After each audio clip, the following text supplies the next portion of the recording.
expecting some lessons in economics, but he referred me to the Bible. And, and he read for me Genesis chapter 3, verse 19.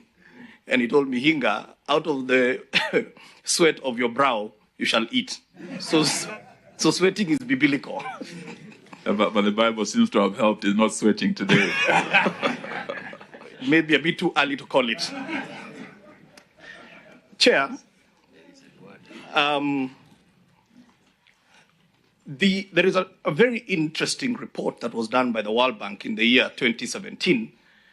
Now, like anybody who likes to make comments on the issue matters to do with housing, just get a copy of that. It's available online. It is called Unavailable and Unaffordable. And I believe this study painted a very good picture about the housing situation in Kenya. There are things that are indisputable.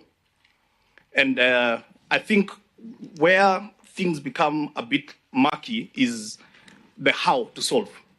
But there are certain things that are not in dispute. Number one, we are one of the fastest urbanizing countries in the world.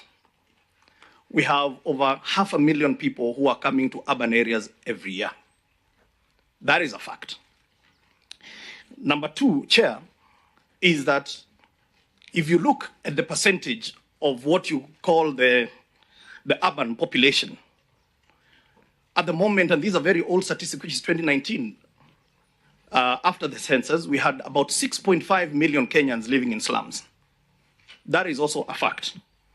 So if you're adding 500,000 people every year into urban areas, when they come to those urban areas, what do they find?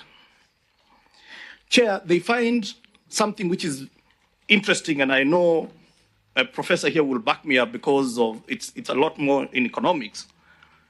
Chair, what you find is that we have very low incomes in Kenya. And where you have low incomes, and then you have got very expensive land, ordinarily then what happens is that rentals tend to be very high. Okay, low incomes, expensive land, rents tend to be very high. And so, therefore, your working class, I'm not talking about people who are not working. I'm talking about your working class, people who wake up, some even earlier than we do, to go to work, cannot be able to afford the kind of rentals that we find in the urban areas.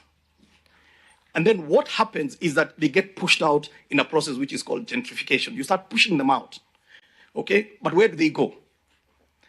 Some may say, why can they go to Mlolongo? Why can they go to Kitengela where there is a lot of land? The challenge, Chair, is that they need to be close to where they work.